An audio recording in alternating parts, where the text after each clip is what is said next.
d'actualité vont presque dans tous les sens. Difficile parfois de tenir le bon bout dans cette flopée d'informations faites de vraies et de moins vraies. Une réalité qui de temps en temps oblige le gouvernement à livrer sa part de vérité à l'effet de recentrer le débat. Et c'est visiblement ce qui fait venir par ici Wilfried Léandre Ngoumbedji. Il est le porte-parole du gouvernement. Wilfried Léandre Ngoumbedji, bonjour. Bonjour, monsieur Ali Para. Eh bien, merci pour votre disponibilité sur cet exercice. Je l'ai noté, il est traditionnel et habituel. J'ai le plaisir de co-conduire cet exercice avec Ozias Nouveau de la télévision nationale. Ozias, bonjour. Bonjour, Wahab Ali Para. Merci de m'associer à cet exercice dans votre studio ici à Canal 3 face aux téléspectateurs. Allez, c'est un plaisir partagé. Wilfried Léandre Ngoumbedji, il y a eu Conseil des ministres mercredi dernier, le Conseil qui a accouché de plusieurs décisions. On s'est penché au cours de ce Conseil sur bien de décisions, comme je l'ai dit, notamment la question de la TNT, la télévision numérique terrestre. De quoi s'agit-il exactement, puisqu'on entend parler du basculement de l'analogie au numérique? Pour faire simple, pour les gens qui, comme vous et moi, étant ou ayant été du secteur des médias, peuvent comprendre facilement. Pour faire simple, on va dire à nos concitoyens que le passage de l'analogique au numérique a un avantage fondamental, c'est de permettre d'avoir des programmes de meilleure qualité. En réception télé chez vous, vous avez de la meilleure qualité d'image et de son. Les spécialistes disent que le numérique, lorsque les conditions de réception sont remplies, permet d'avoir des images au moins 5 fois meilleures à celles que l'analogique permet d'avoir. D'accord.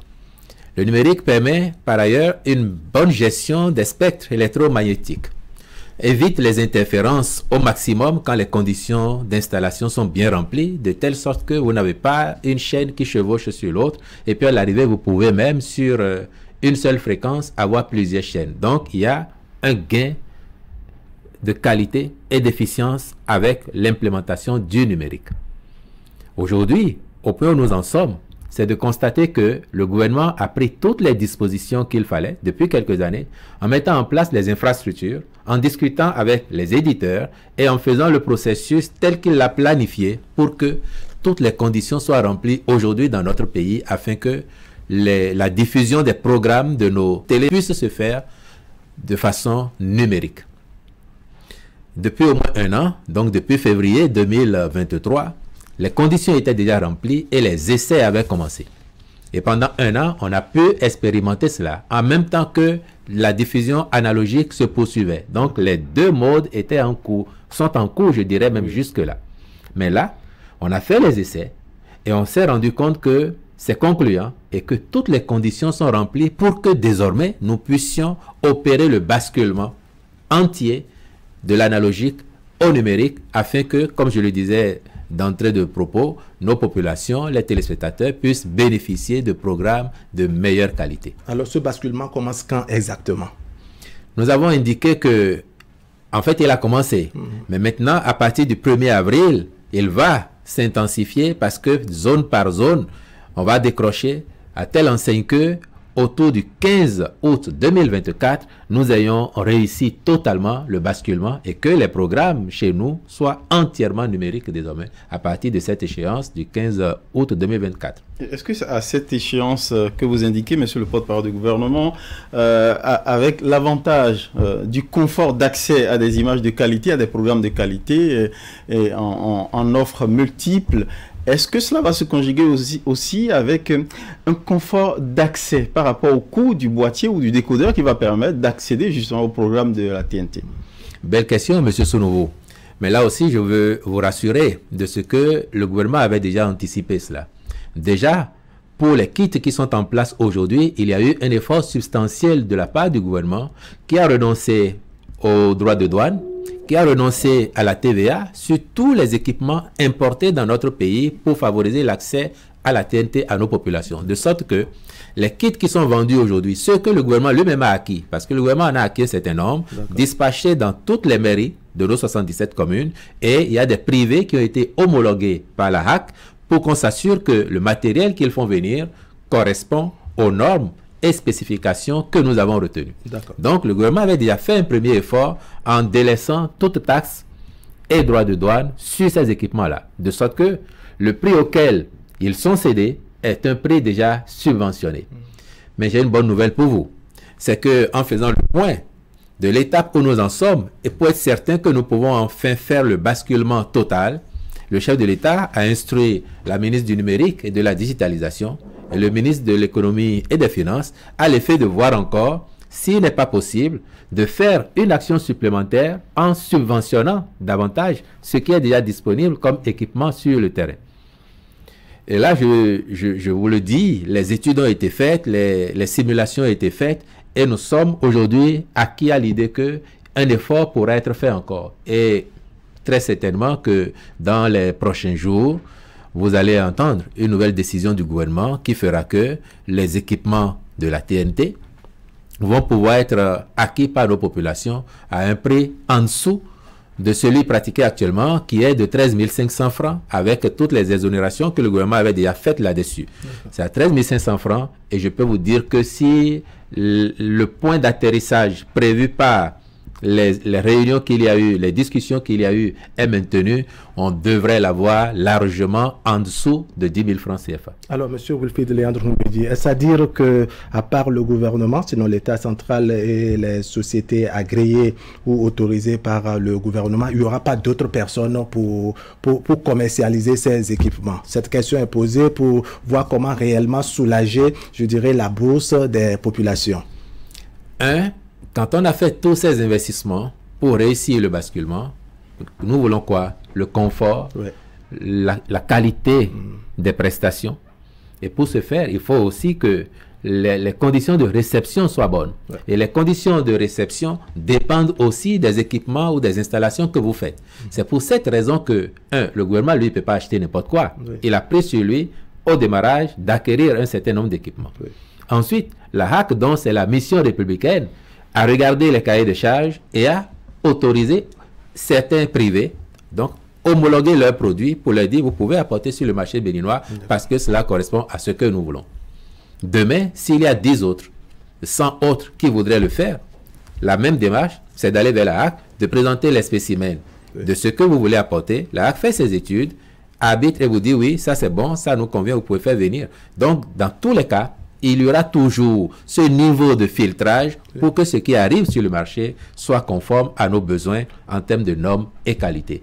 Donc, la liste qui existe aujourd'hui ne me semble pas être une liste définitive, étant entendu que demain, d'autres opérateurs peuvent avoir de meilleures offres, peut-être même au meilleur prix, rapport qualité-prix. Et nous, ce que nous voulons pour nos concitoyens, c'est la qualité et autant que possible à un prix très compétitif. D'accord, vous parlez de normes et qualité. Je voudrais reprendre la question pour vous amener sur le chantier où on craint par exemple qu'il y ait des individus ou des particuliers qui s'en vont acheter peut-être à un montant raisonnable ou fixé par l'État et vouloir peut-être faire la surenchère sur le marché. Bon, vous faites là cas de déviance. Comme on dit souvent, on se connaît là.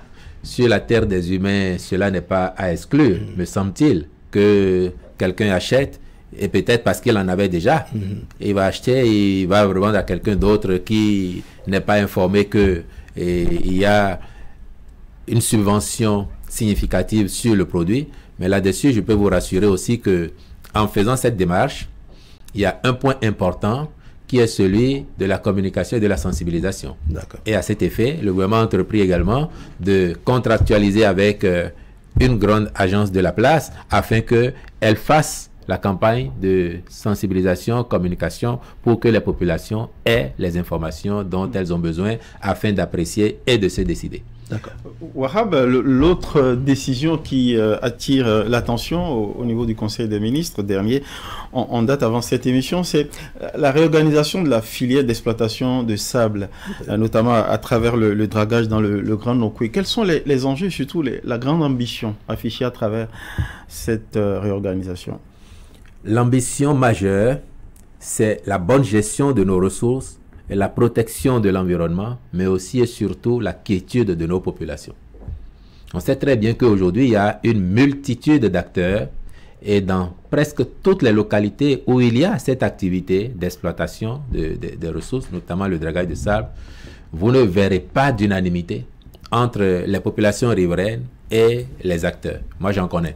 Et j'habite un quartier où ça se fait aussi d'ailleurs. Donc, je reçois régulièrement les voisins, l'association de développement qui arrivent pour porter telle ou telle doléance, telle ou telle situation à mon niveau. Ça se fait ainsi. Les complaintes, bien sûr, souvent liées déjà aux voies d'accès les obligations, par exemple, les obligations des sociétés qui ont acquis le droit d'exploiter, de draguer, mais qui ne les respectent pas toujours. Vous avez ça. Mais aussi les désagréments par rapport aux heures de passage des camions, aux heures où les machines tournent. Tout ça, les désagréments également sur, je dirais, les habitations dans l'environnement. Tout à fait. C'est un tout. C'est un tout. Mais aussi, après, les communes qui n'ont pas ce qui doit leur revenir. Peut-être parce qu'il n'y a pas de traçabilité réelle, il n'y a pas un suivi conséquent de ce qui est fait, de sorte que les quantités extraites peuvent être minorées, les chargements effectués pour les clients peuvent ne pas convenir aux quantités demandées pour lesquelles on a payé, ainsi de suite. Donc, c'est un ensemble d'observations que le rapport a permis de faire relativement à cette activité. Et comme vous savez que ce gouvernement, quand même, il veut toujours faire les choses de façon conséquente. Il s'est dit, pour le bien de nos populations, pour le bien du pays, pour le bien de nos communes, il sied de regarder cette situation de plus près et de faire les réformes nécessaires afin que, à terme, tout le monde trouve son compte. L'État, les communes, les populations, mais aussi les prestataires qui demain pourront être retenus dans le cadre de la réorganisation de cette activité et du secteur lui-même, et qu'un juste milieu soit trouvé pour satisfaire tout le monde à l'arrivée. En résumé, sur ce chapitre, qu'est-ce qui a été retenu concrètement? Ce qui a été retenu vient après. Là, on a fait un compte rendu des observations que la mission a permis de faire en termes de mauvaises pratiques, en termes d'inorganisation, en termes d'inadéquation parfois des outils utilisés, mais en termes aussi de désagrément aux populations, de manque à gagner pour les mairies et pour l'État. Et maintenant, vous avez vu dans les recommandations, le premier point, c'est de dire qu'il y aura un décret pour réorganiser à l'échelle du Grand Nokoué, tout au moins pour commencer l'activité. Et ça, également, ça viendra incessamment. Il est déjà préparé, il a été étudié, il y a des retouches à y faire et incessamment, il devrait revenir. D'accord. Alors, Ozia Sounouvou, on va faire un pas en avant pour aborder ce sujet qui a fait grand bruit sur les réseaux sociaux dans la zone de Togben. Il y a eu la démolition de la maison de maître Agboba, huissier de justice. Comme je l'ai dit, Wilfried Léandre Ngoubedi, c'est un dossier qui a fait grand bruit sur les réseaux sociaux. On veut la part de vérité du gouvernement parce que beaucoup de choses ont été dites. Les droits ont-ils été violés? Quel impair le gouvernement aurait-il commis? Enfin, les services officiels auraient-ils commis? Bien. Chacun, effectivement, a vu sur les réseaux sociaux cette vidéo devenue virale de notre compatriote.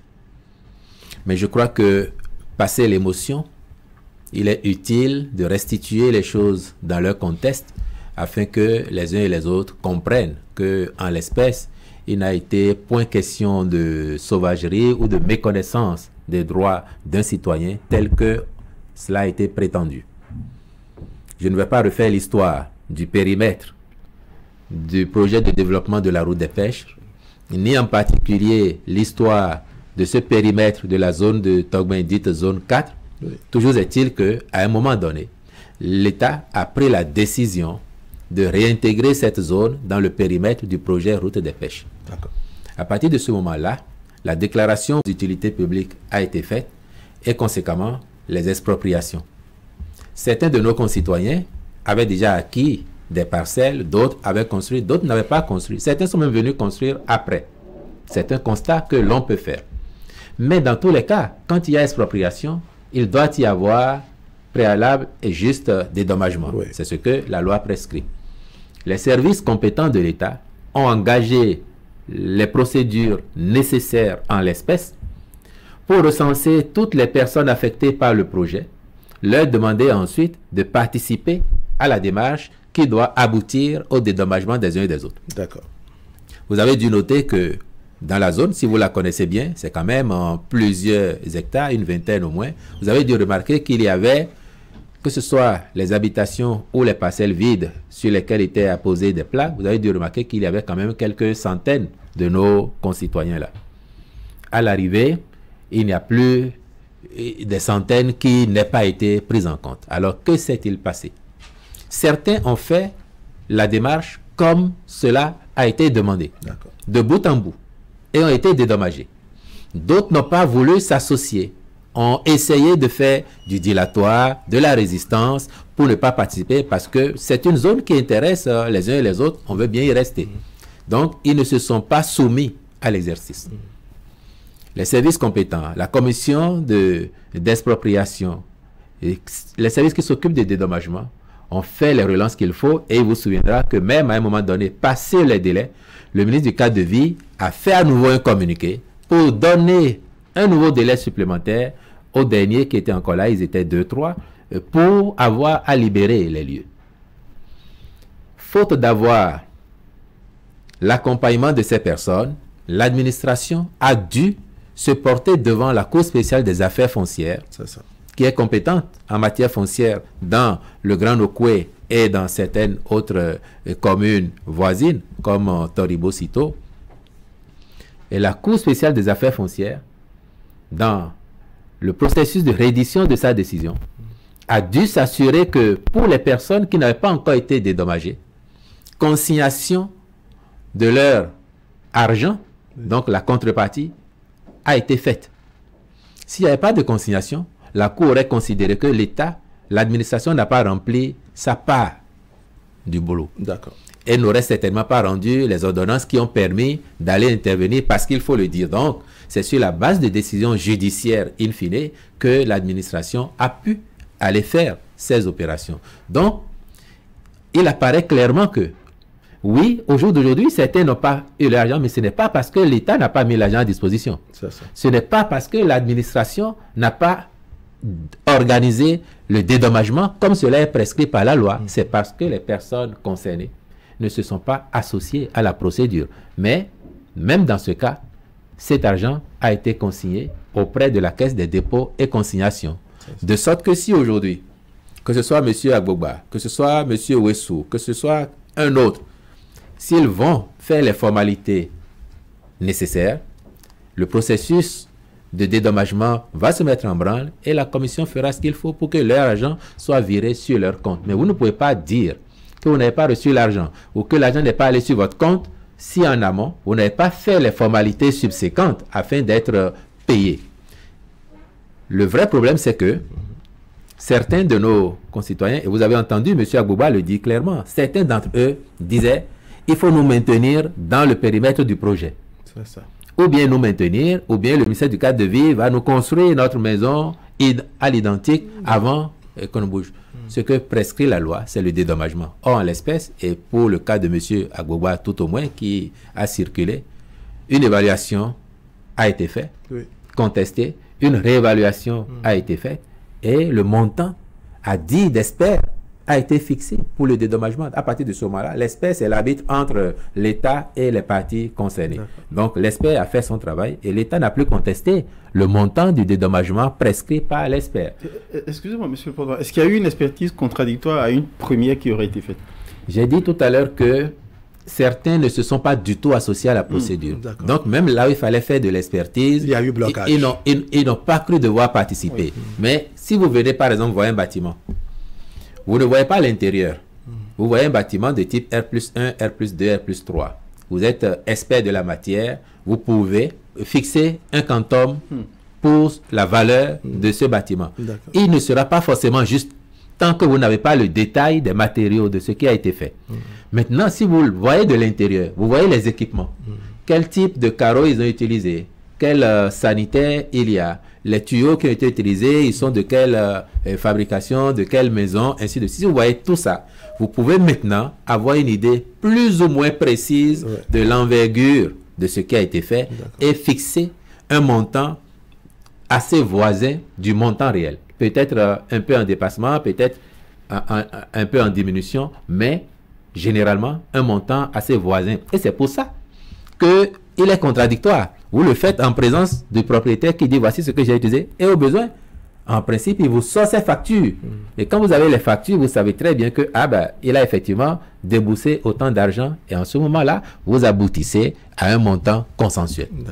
À défaut, le rapport de l'expert fait foi. Et en l'espèce, nous avons une première évaluation qui fixait, me semble-t-il, le montant, pour parler de notre même compatriote à Gbagba, qui fixait, me semble-t-il, une première fois, la valeur de la maison autour de 68 millions. Mais après, quand il s'est associé et tout, on est passé à 92 millions. C'est ça.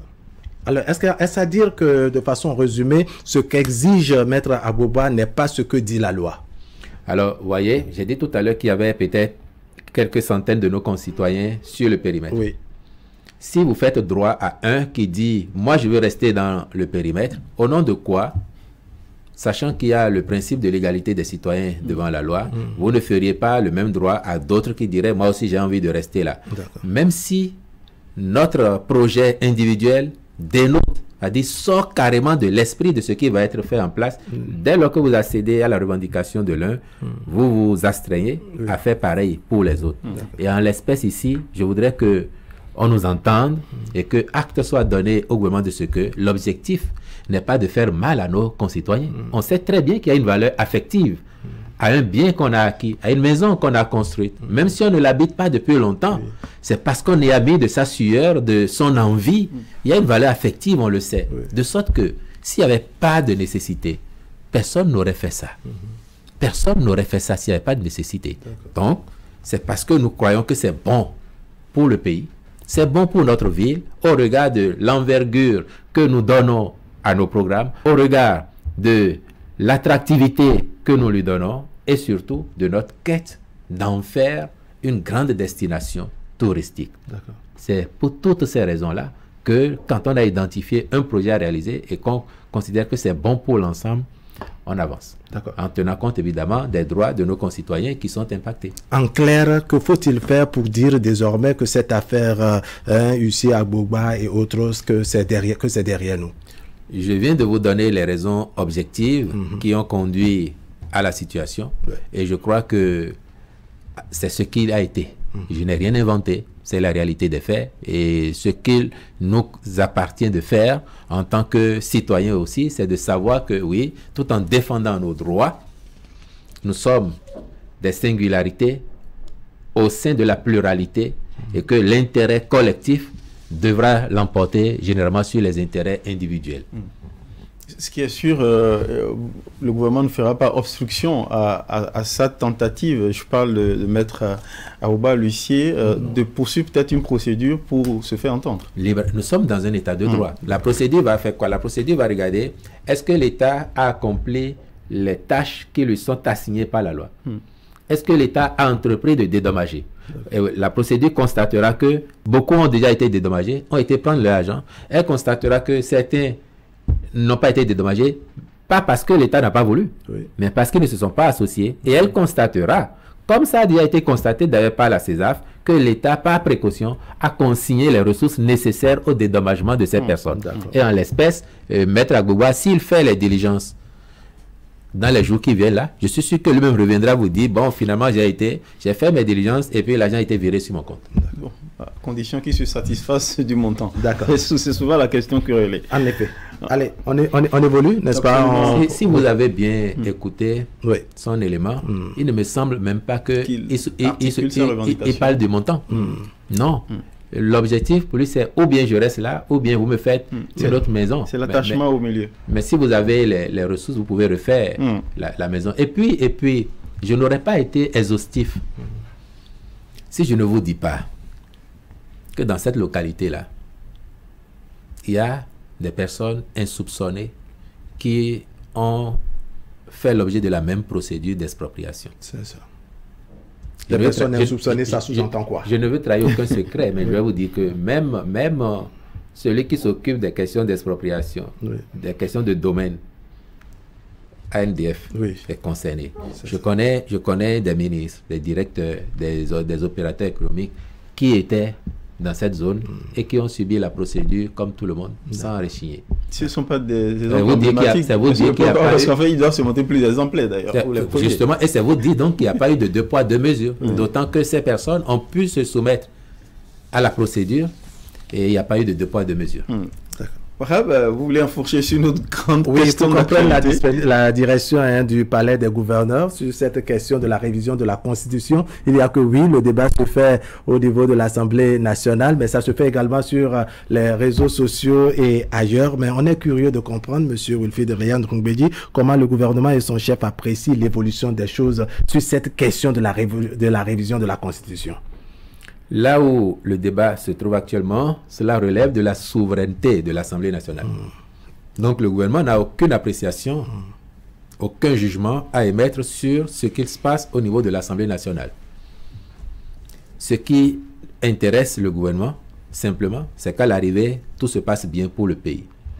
Le chef de l'État a eu l'occasion de dire sa religion sur le sujet. Je ne veux pas d'une révision constitutionnelle dans le contexte actuel au regard de tout ce que cela suscite, même quand c'est malsain et fait à dessein. Je n'en veux pas. Mais je ne suis pas député. Si les députés se retrouvent et font une révision, qu'elles tiennent compte des fondamentaux à ne pas toucher. Limitation du nombre de mandats, limitation de l'âge. L'objectif étant d'améliorer la pratique, notamment ici en ce qui concerne l'organisation des élections générales. Mais on sait qu'ils peuvent toucher au code électoral, ils peuvent toucher à la Constitution en fonction de l'option qu'ils auront faite de maintenir l'ordre actuel des élections tel que prévu par la Constitution ou d'inverser pour que la présidentielle passe avant les législatives. Dans un cas comme dans l'autre, il appartient à l'Assemblée nationale, en toute souveraineté, de trancher ce débat. De décider que ce soit les députés actuels qui vont accorder les parrainages pour la présidentielle de 2026, en même temps que les maires actuels, ou bien de comprendre que dans l'esprit de la révision qu'il y a eu en 2019, ce sont les députés élus en 2026 qui doivent parrainer pour la présidentielle de 2026. Donc l'Assemblée nationale appréciera et fera un choix en son âme et conscience, en toute souveraineté, et le gouvernement n'aura rien à faire que de prendre acte de ce qui sera sorti des débats et des délibérations de l'Assemblée nationale. Alors, je voudrais vous amener à analyser une fois de plus, je dirais, ce pan de votre développement sur la souveraineté. Si tant est qu'il y a souveraineté, pourquoi l'État central, à travers le président de la République, il doit avoir injonction de ne pas toucher les fondamentaux? L'Assemblée nationale, pour ne pas dire les députés à l'Assemblée nationale, sont libres de toucher les aspects qui leur paraissent, je dirais, nécessaires, non, Wilfried Ndoumbédji? Ce n'est pas une injonction du président de la République. Ça n'est qu'un rappel. Parce que M. Wahab Ali Para, la Cour constitutionnelle, a rendu une décision dans ce pays, me semble-t-il, en 2013 ou 2014, demandant justement si révision il devait y avoir, dans un contexte où, on le savait manifestement, certains voulaient d'une révision opportuniste pour avoir la possibilité de ne plus se limiter à 2 mandats. La Cour avait dit... Même chose se dire la même chose se dire à l'heure actuelle. Un instant, le contexte n'est pas pareil. La Cour avait dit, et cela avait valu à cette Cour-là des salves de ceux qui voulaient. La Cour avait dit qu'on ne touche pas à la limitation du nombre de mandats, ni à l'âge. Et puis, vous souviendrez de ce que le président de cette Cour n'a pas eu le bonheur d'être... de voir son mandat renouvelé. En effet. Vous avez cherché à comprendre pourquoi à l'époque? Cherchez à savoir. Maintenant, dans le contexte actuel, vous avez un président qui vous a dit depuis toujours qu'il n'en veut pas. Deuxièmement, le contexte lui-même politique ne s'y prête même pas. L'Assemblée nationale, sa configuration ne permet pas à un président là de le faire. Et par ailleurs, c'est ce que le chef de l'État vous a rappelé la dernière fois, M. Wahab Ali Para, vos confrères qui étaient face à lui. Nous avons mis dans la Constitution du Bénin, à l'initiative de M. Patrice Talon, qu'au Bénin, nul ne peut de sa vie effectuer plus de 2 mandats présidentiels. En République du Bénin. Tant que c'est dans la Constitution là. Pas quelle alchimie, vous voulez voir quelqu'un faire un 3e mandat. Tant que cette phrase se trouve dans la Constitution, pas quelle alchimie. Maintenant, supposons que les députés favorables à M. Talon aient envie de sauter cette phrase qui boucle à tout jamais la limitation du nombre de mandats au Bénin. Supposons qu'ils aient envie de le faire.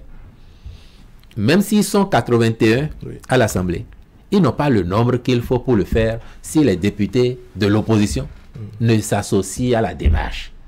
Donc, vous avez tellement d'assurance, je dirais double niveau d'assurance pour que ce débat, chacun comprenne qu'il est inutile à faire dans le contexte d'aujourd'hui.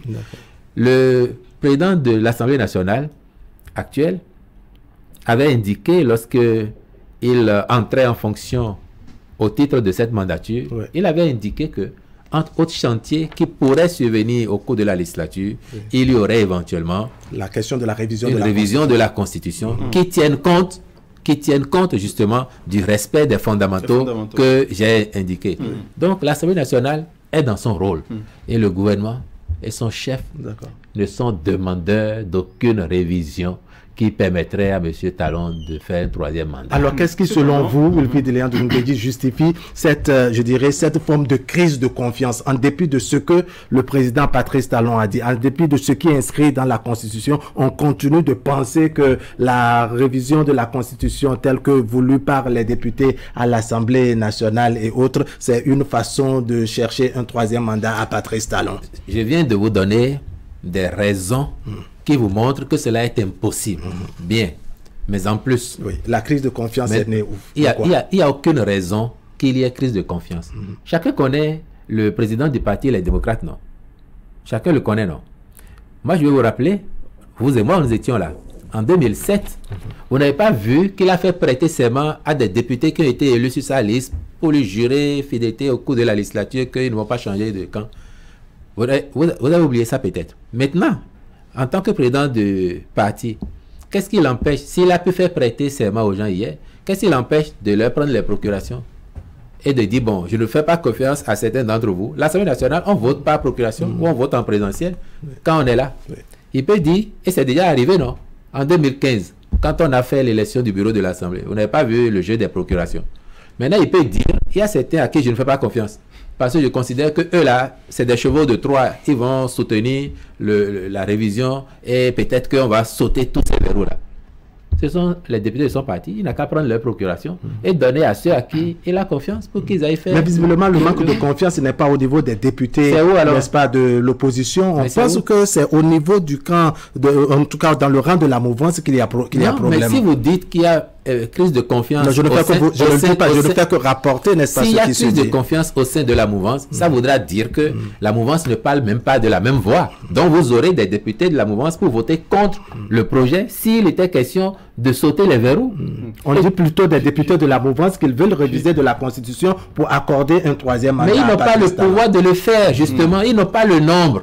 Ils n'ont pas le pouvoir de le faire, M. Alipara. Sans la participation, je dirais, sans la complicité... Alipara, lui, comprend ça. Sans la complicité des députés de l'opposition, ils ne peuvent pas le faire.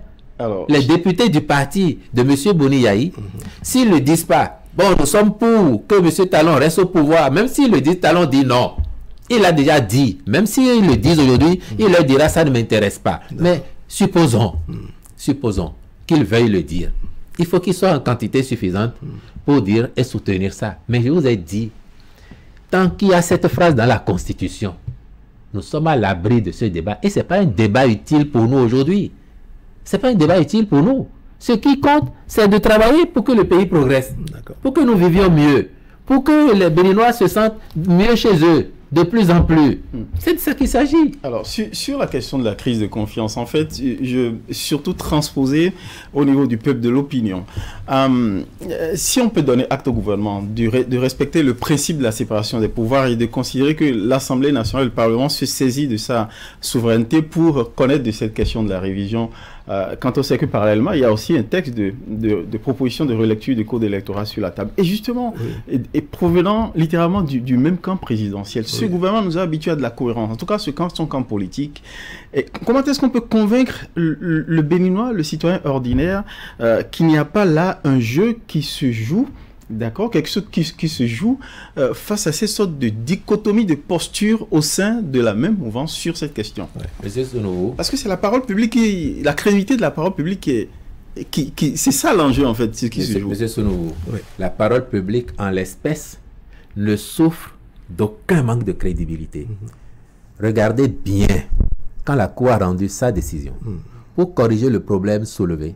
Les discussions techniques ont amené à envisager deux hypothèses. Donc, il y a deux solutions possibles. Deux solutions possibles. Celle qui passe par la Constitution induit une réduction plutôt du mandat actuel du président de la République. Vous pouvez faire le choix de régler le problème par le code électoral, mais vous ne l'aurez pas réglé en restant fidèle à l'esprit de la révision de la Constitution de 2019, qui voudrait que les députés qui seront élus en 2026, quelques mois avant la présidentielle de 2026, soient ceux qui parrainent. Ça, c'est en toute bonne logique. Mais la conjoncture a fait que le fait que les dates mentionnées dans la Constitution et celles prévues dans le code électoral ne coïncident pas. C'est ça qui a généré ce problème.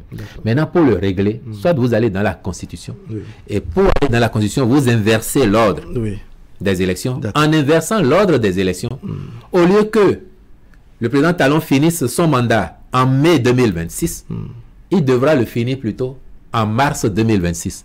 Soit 2 mois et demi de moins que la durée prévue. C'est celui-là qu'on tasse de vouloir avoir un troisième mandat. Mais monsieur le porte-parole, le chef d'État dit en fait révision à pas forcé, à marche forcée de la Constitution. Je ne suis pas demandeur. Et que si cette démarche devrait être tensiogène pour le pays, entraîner des tensions, mais enfin, il ne voudrait pas qu'on y aille. Quand il parle comme ça, on sent le chef de file d'un camp qui a une certaine impréhension, influence sur ses troupes. Pardon pour le mot, mais cette fois-ci, on sent qu'elle lui échappe. Non. Moi, j'entends bien votre raisonnement, M. Sounourou. Mais encore une fois, le chef de l'État dit sa préférence. Ce qu'il aurait fait, lui. Je laisse tout tomber. Vous arrangez pour régler... Et d'ordinaire, quand tu le dis, les partis qui le soutiennent, n'est-ce pas, suivent ses pas. Mais cette fois-ci, pour la révision de la Constitution, on n'a pas senti les choses aller de cette manière. Non, non. Déjà, le débat n'est pas fini à l'Assemblée nationale. Peut-être que demain, il serait fini. Peut-être qu'après demain, il serait fini. Les députés ont comme prérogative, entre autres, de faire la loi. Et donc, ils ont le droit de faire des propositions de loi. Jusque-là où on parle, c'est une proposition de loi qui tient compte d'une des hypothèses de résolution du problème qui s'est posé et pour lequel la Cour constitutionnelle a été saisie. Vous ne leur ferez pas grief d'envisager de vouloir régler le problème sous tous les angles possibles. Donc, la démarche du député Hassan Seibou participe, à mon sens, de cette volonté d'appréhender le problème dans sa globalité, de le régler pour de bon. Maintenant, vous pouvez dire, non, on ne veut pas régler dans le sens que, conformément à l'esprit de la Constitution révisée en 2019, ce sont les députés élus en 2026, quelques mois avant la présidentielle, qui parrainent. Non, nous voulons que ce soit plutôt ceux qui sont là. Nous qui sommes là maintenant, c'est nous qui voulons parrainer. En fonction, encore une fois, du choix qui aura été fait, la solution n'est pas la même. Donc, que les députés veuillent embrasser toutes les hypothèses, c'est de leur droit. Après, ils vont faire les débats entre eux. Ils vont trouver la juste moyenne. Est-ce que, bon, finalement, on va toucher à la question pour inverser l'ordre des élections et conséquemment réduire le mandat du chef d'État qui a dit, si c'est le choix que vous faites, moi ça ne me gêne pas de partir 2 mois, 3 mois plus tôt. Maintenant, si vous ne faites pas ce choix et que vous voulez quand même que ce soit vous, vous trouvez la solution et puis nous, le gouvernement, il va s'incliner, le chef d'État, il va s'incliner. Alors, Wilfrid Delian Doumbouedi, c'est vrai, vous n'êtes pas député, mais vous êtes du camp présidentiel et il y a le procès qui est fait au camp présidentiel et c'est parti. On estime que la 8e législature, n'est-ce pas, qui a travaillé sur cette constitution, n'est-ce pas, était plus ou moins tranquille. On avait pratiquement les deux partis, Bloc républicain et Union progressiste, favorables à Patrice Talon. Donc, il n'y avait pas de l'opposition. Ils avaient la tête tranquille pour bien, je dirais, toiletter, bien ficeler les choses. Qu'est-ce qui n'a pas marché exactement selon vous? Je vous dirais basiquement, et c'est la preuve que nous sommes des humains. On n'est pas des dieux. Et encore, nous sommes des humains. Et il n'y a que ceux qui ne font rien qui ne se trompent pas. Mais c'est cette même législature qui a fait les réformes qui permettent aujourd'hui d'avoir un parti d'opposition en place dont les députés ne sont pas éclatés. Donc, ils peuvent être forts aussi. C'est cette même législature qui a fait mettre dans la Constitution, même si c'est d'initiative de M. Patrice Talon, que nul ne peut au Bénin de sa vie faire plus de 2 mandats présidentiels. Cette législature-là aurait pu dire à M. Talon, comme vous dites, M. le Président, cette disposition-là, elle ne nous arrange pas. Et nous, on ne veut pas. Et peut-être qu'après vous, l'un de nous sera président et qu'elle ne l'arrangerait pas. Nous, on n'en veut pas. C'est cette législature qui a fait ça. C'est cette législature qui a fait qu'aujourd'hui, à l'Assemblée, il y a autant de femmes. Des 3 partis. personne ne voit que c'est mauvais ça. Hein. Maintenant qu'il y a eu cet écueil, et encore, peut-être que si dans le code électoral, les calculs avaient été faits, je dirais au millimètre près, mais au jour près, si les calculs avaient été vraiment affinés, peut-être que le débat ne se poserait pas. Parce que le vrai problème, ce n'est pas la Constitution. C'est ce qu'il faut régler qui induit possiblement de toucher à la Constitution. Et je rappelle, s'ils font ce choix, conformément à ce qui a été discuté, le mandat du président Patrice Talon sera écourté de 3 mois. Et personne ne viendra dire que 5 ans, c'est 5 ans. cette actualité revient. Alors, qu'est-ce qu'il faut retenir en ce qui concerne, je dirais, ce qu'on a distillé dans l'opinion, à savoir que bon, ce projet de révision ou cette ambition de réviser la Constitution, c'est pour accorder, ça cache un projet occulte. Il y en a qui ont même estimé que même si on devait travailler à ramener la Constitution de manière à ce que cette promesse de Patrice Talon de se voir retranché de séjour, n'est-ce pas, à la Marina, que ça pose un autre problème également. Lequel? C'est ce que pensent les gens. C'est-à-dire qu'à la dernière minute, il peut estimer que bon, il n'a pas passé le temps que les tests lui ont mais la Constitution s'impose à lui. Si la Constitution est révisée dans ce sens, elle s'impose à lui. Parce qu'il l'aura promulguée. Elle s'impose à lui. Pour autant. Ailleurs, on a vu des constitutions promulguées par des présidents en exercice et qu'à la dernière minute, c'est autre chose. Ailleurs, c'est où? C'est autre chose qui est faite. Par élégance. J'essaie un coup d'œil sur le continent. Si vous me dites où est l'ailleurs, je vous renverrai à une disposition de leur constitution et je dirais que peut-être qu'ils sont en train de jouer autour de ça. Pour autant, aujourd'hui, nous n'en sommes pas là. Tout ce que nous disons là, c'est conjecture. L'Assemblée nationale se réunit vendredi 1er mars. Peut-être qu'ils vont vider le sujet. Et quand ils l'auront vidé là, chacun va comprendre qu'on nous perd du temps à parler de révision de la Constitution pour éventuellement troisième mandat. Je vous ai dit que l'autre plutôt est prêt à partir plus tôt. Lui-même a été jusqu'à dire, j'ai fait 10 ans. Ce que je n'aurais pas réussi à faire en 10 ans, est-ce que c'est en 2-3 mois que je vais faire? Qui peut le plus, pouvant le moins? Donc moi, je suis prêt. La preuve, et a posteriori, cela devrait vous convaincre, vous, définitivement, de ce que la révision est intervenue en 2019, dans la perspective des élections générales, et qui a induit ce décalage du jour de prestation de serment, on a parlé de 45 jours. Cela devrait vous convaincre définitivement de ce que ça a été fait de bonne foi. La plupart du temps, ce n'est souvent pas nous qui faut beaucoup plus convaincre, mais beaucoup plus les partis de l'opposition et autres personnes qui estiment que bon, il y a des manœuvres au niveau de la mouvance. À travers vous, on essaie justement d'expliquer, parce que c'est vous qui posez les questions qui permettent de faire ces développements, pour que nos compatriotes comprennent. Quand il y a eu la révision en 2019, et que dans la perspective de faire des élections générales, pour éviter à notre peuple d'être aux urnes tous les 18 mois, de mettre des dizaines de milliards tous les 18 mois dans des élections, on a décidé de faire des élections générales. Et c'est cette même logique qui a fait que, pour ne pas casser le rythme, on a prévu un poste de vice-président de la République, parce qu'avant, c'est le président de l'Assemblée nationale qui assure l'intérim et qui doit, dans un délai de 3 mois, organiser les élections. Donc, on casse le rythme, mais on met aussi davantage d'argent. Désormais, on dit non. Même s'il y avait vacances, il y a un vice-président ou une vice-présidente qui va assurer l'intérim et finir le mandat de sorte qu'on aura toujours des élections générales. Donc, quand on a fait cette réforme-là et qu'on a ajusté les dates pour réussir par rapport au mandat qui était en cours de député, de maire, de président de la République, cela induit ce décalage de 45 jours. Et vous vous souvenez, c'est ça la naissance du débat, 5 ans, c'est 5 ans. Et je vous dis a posteriori, si on est capable aujourd'hui de se soumettre à une réforme qui va réduire la durée du mandat, et même de plus de 45 jours, cela vous rassure a posteriori qu'on était de bonne foi et que M. Patrice Talon n'avait pas cherché à créer une crise au pays. Non, c'est pour le bien du pays qu'on a pensé les élections générales. Et si on fait cette correction encore aujourd'hui, qui ampute son mandat de 2-3 mois, il s'y soumet parce qu'il sait que c'est bon pour le pays. D'accord. Allez, on va aborder un autre sujet qui concerne monsieur et madame tout le monde, n'est-ce pas? On va sur nos routes, Wilfried Léandre Mungbeji. On a annoncé la répression, n'est-ce pas, en ce qui concerne les usagers de la route. On veut qu'ils respectent, je dirais, le code de la route. Une opération qui démarre au moment où nous officions ce plateau, d'ailleurs. Qu'est-ce qu'il y a d'extraordinaire cela? Vous respectez le code de la route ou pas? En effet.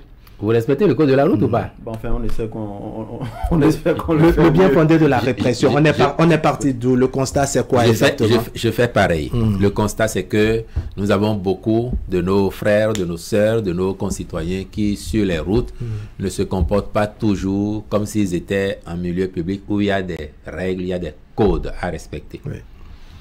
La plupart du temps, quand vous observez aujourd'hui, par exemple, nous roulons à gauche. Or, le code que nous avons fait nous demande de rouler à droite. Nous ne sommes pas ailleurs où les gens peuvent rouler à gauche. Notre code de la route nous demande de rouler à droite. C'est vrai que parfois, quand vous êtes à droite, les motocyclistes qui ne sont pas dans le couloir qui leur est dédié pensent que vous roulez sur leur espace. Tout à fait. Et ils sont emmerdés, ils sont agacés, même parfois ils donnent des coups pour vous dire d'aller rouler de l'autre côté. Oui. Mais c'est eux qui ont tort. Le code ne dit pas cela. Premier constat. Vous en avez beaucoup qui brûlent les feux.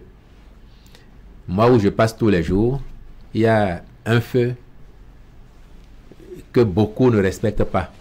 Et il y en a qui m'ont même dit que les techniciens se sont trompés en mettant le feu là. C'est ça. Et je leur ai demandé, mais vous êtes technicien de la route. Les spécialistes ont dit qu'il faut un feu là.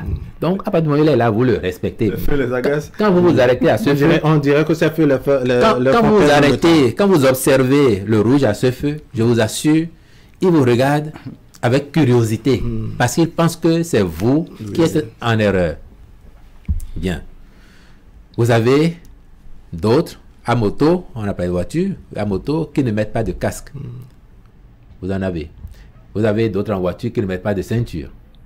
Et puis, l'observation de tous ces phénomènes a amené la police, qui est compétente aux côtés du CNSR, pour faire ce travail, à dire il faut sensibiliser. Il faut sensibiliser et après, il faut passer à la répression pour que nous soyons plus conséquents envers nous-mêmes et avec nous-mêmes sur nos routes. Parce que l'objectif ultime, c'est quoi? C'est pas la répression, comme vous dites. C'est de préserver les vies et la santé des citoyens. L'État a besoin de nos vies.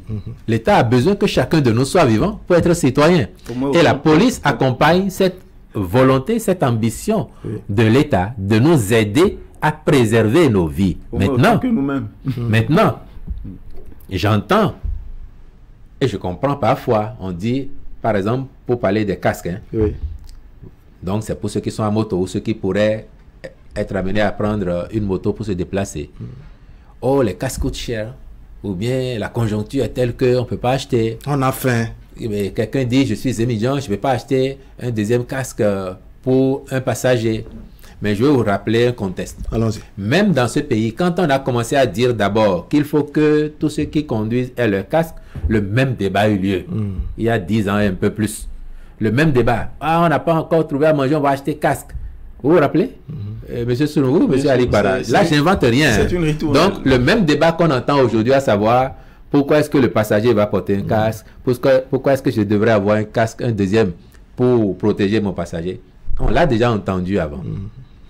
Donc, finalement, vous êtes habitué. J'ai dit, c'est pas nous seulement. Les régimes d'avant, depuis le général Kérékou, en passant par Boni Yahi, ici aujourd'hui, c'est pareil. Il y a quelques années, donc, c'était ainsi. Pourtant, avec le temps, la plupart des motocyclistes, quand vous les voyez, ils ont leur casque. La plupart des motocyclistes, ils ont leur casque. Le même débat se fait maintenant sur les passagers ou le passager. Est-ce qu'il devrait avoir son casque? Mais est-ce que la vie de celui qui conduit est plus importante que celle de son passager? Toutes les vies se valent. Si on protège le conducteur, on a les mêmes raisons de protéger le passager. Et chacun devrait comprendre ça. Maintenant, même les citoyens, même dans leurs complaintes, ils comprennent la nécité de respecter les règles. Comprennent. Sauf que, en fait, ils souhaitent. On parle de la morosité économique, des mesures d'accompagnement. Soyons concrets. Tout à l'heure, vous avez annoncé une subvention, par exemple, sur la TNT. Et donc, on subventionne aussi les casques. Un produit vital. On peut. Dans ce contexte-là, qu'on regarde bien pour subventionner ou bien offrir les casques à tout le monde. On peut dégréver par rapport aux droits de douane. D'accord. C'est une idée. Il y a déjà des casques sur le marché. On a parlé de TNT tout à l'heure. La TNT, c'est quelque chose de nouveau qui devrait arriver et on a pris des mesures pour. Mais il y a toujours eu des casques vendus ici. Si aujourd'hui vous décidez d'exonérer, vous prenez qui? Soit l'État va acheter tous les stocks de tous ceux qui ont des casques, alors que parfois, vous voyez bien vous-même que c'est pas possible à faire. Par contre, chacun doit prendre les dispositions pour se protéger. C'est ce que nous faisons et c'est ce que nous demandons. Donc, il ne faut pas qu'un émigrant dise j'ai déjà mon casque, pourquoi est-ce que je devrais en prendre? Si vous n'avez pas un casque pour votre passager et que le passager vous arrête, s'il a son casque, c'est bon.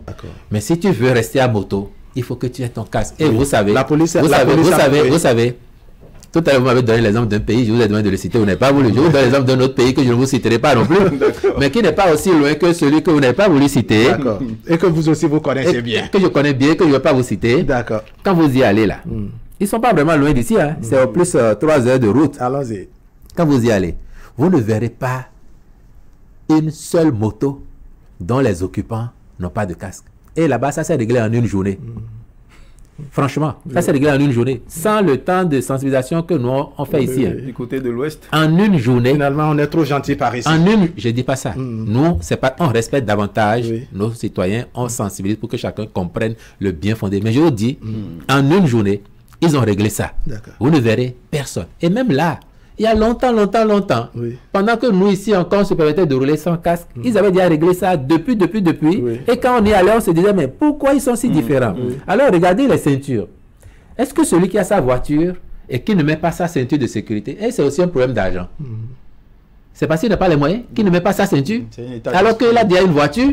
C'est un état d'esprit qu'il faut travailler à changer. Et c'est ce que nous faisons. C'est en ça que nous voulons l'accompagnement de ceux qui comprennent, de ceux qui savent, afin qu'ils nous aident à faire passer le message à nos concitoyens. Dans notre pays, les chiffres montrent que tous les ans, plus de 700 Béninois meurent du fait des accidents de la route. Plus de 700 morts par an, c'est énorme pour nous. Nous aurions aimé avoir 0 mort sur nos routes chaque année. Et s'il devrait y en avoir, mais que ce soit le minimum possible. Plus de 700 morts au Bénin chaque année. C'est plus de 700 familles endeuillées.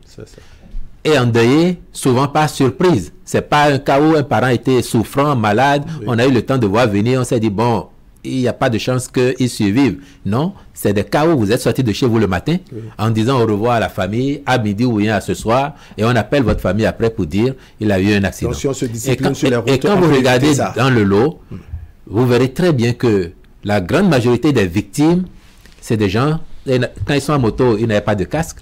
Quand ils sont en voiture, souvent, ils n'avaient pas la ceinture, ou alors ils faisaient excès de vitesse, de telle sorte que on considère, au niveau des services de la sécurité routière, on considère que c'est des morts évitables.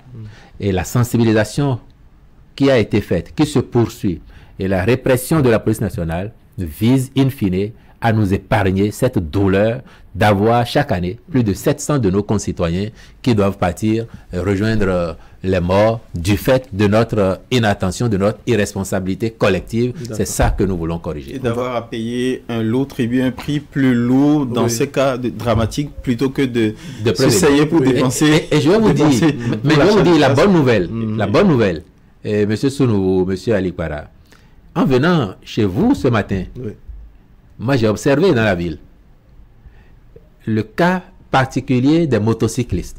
Et je peux vous certifier que même si la mesure n'est pas encore généralement admise, 50% des motos que j'ai vues aujourd'hui, non seulement le conducteur avait son casque, mais aussi le passager ou la passagère. On peut dire que petitement le message est entendu. Et ça, c'est quelque chose de formidable. Donc, je me dis que c'est possible. Dans quelques jours, nous allons avoir 100% de motos dont les occupants, les passagers ont leur casque. Et nous allons avoir des voitures qui roulent comme il faut dans leur couloir de circulation, qui dépassent pas la gauche, qui ne font pas d'excès de vitesse, et nous allons devenir vraiment des citoyens responsables. Alors, nous avons la dictature du temps, on y rappelle même comme ça, Osias Sounouvou. On va aborder maintenant la question de la CEDEAO et des réalités au niveau du voisin du Niger. Il n'y a qu'au dernier sommet, la décision de la CEDEAO, c'est de lever les sanctions après le coup d'État au Niger, mais on a senti que la partie béninoise a ouvert ses frontières, mais de l'autre côté, il y a quelque chose qui ne va pas. Qu'est-ce qui bloque? peu. Oui, on s'empresse peu. Qu'est-ce qui ne va pas, Wilfried Léandre Fongbeji? Du côté du Niger, la junte déclare en fait qu'elle n'est pas du tout pressée pour ouvrir des frontières avec un voisin qui lui a été hostile. Bon, je sais me prononcer sur ce que le gouvernement du Bénin a fait. Et je sais vous dire là que nous avons été cohérents. Depuis le début, nous avons dit que le Bénin, pris isolément, n'a aucun problème avec le Niger. Aucun. Les peuples du Niger et du Bénin sont des peuples frères et nous voyons très bien aujourd'hui encore comment la coexistence pacifique a lieu entre ces peuples. Le Bénin a été amené du fait de la conjoncture sous-régionale, tenant compte des valeurs de notre sous-région, mais aussi de ses valeurs propres, à faire ce que la communauté a décidé. Et nous nous sommes comportés ce faisant en état responsable de sa signature, de son propos, de ses engagements. Malheureusement, ça n'a pas été pour faire du bien aux populations nigériennes, parce que chacun a vu, lorsque la CEDEAO a pris ses sanctions, en espérant, peut-être étant trop optimiste, qu'au bout de quelques jours, elle ferait leur effet et que ce qui était demandé, à savoir le retour à la situation hantée au 26 juillet 2023, serait acquis au bout de quelques jours. La CEDEAO s'est rendu compte que ce n'était pas le cas, que plutôt les sanctions duraient dans le temps et les populations payaient un lourd tribut à ces sanctions. Et le Bénin a toujours dit, nous voulons être responsables. Nous ne pouvons pas nous permettre de faire autogol. Autant on ne peut pas le faire à notre équipe, à notre famille, autant on ne peut pas le faire à la communauté qui est la famille de l'ensemble des pays de la sous-région. Mais nous avions toujours dit que le jour où la CEDEAO se réunit et dit lever les sanctions, la seconde d'après, le Bénin exécute. Et nous avons fait exactement cela. Mais comment la CEDEAO en est arrivée là? Vous l'avez remarqué, parmi tous les chefs d'État de la CEDEAO, s'il y en a un qui s'est prononcé publiquement avant même cette réunion pour dire la situation devient critique, il faut faire quelque chose, il faut être réaliste, c'est le président béninois, c'est encore lui, qui a défendu les populations nigériennes, qui a pris le parti de soumettre à ses pairs au sein de la CEDEAO les difficultés qu'il y avait sur le terrain et de dire c'est ce que je vais plaider là-bas. J'ose vous le dire ici, mais c'est ce que je vais plaider. Donc on peut considérer que le Bénin a joué une partition essentielle dans la levée des sanctions. Et par la suite, s'est dépêché d'ouvrir les frontières comme cela a été demandé.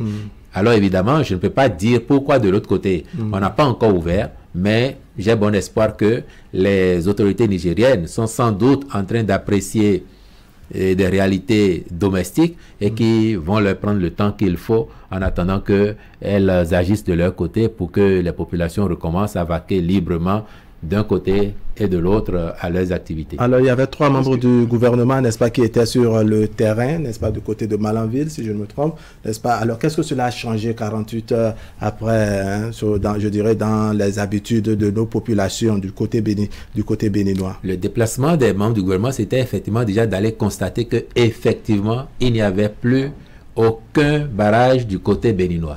Que ce qui doit être fait par notre administration, dès lors que les consignes ont été passées, que cela a été fait. C'est pour ça que le chef de l'État a envoyé, et vous avez vu, il y avait 2 ministres d'État. Le ministre de l'Agriculture était de la partie parce que conjoncturellement, il allait regarder les périmètres rizicoles de Malanville pour voir quel appui il y aurait à faire à ceux qui interviennent sur ce périmètre. Donc, c'était d'aller voir. Et nous avons constaté que effectivement, l'administration béninoise a mis en œuvre les instructions qui ont été données. Donc, nous sommes cohérents avec nous-mêmes et avec la CEDEAO.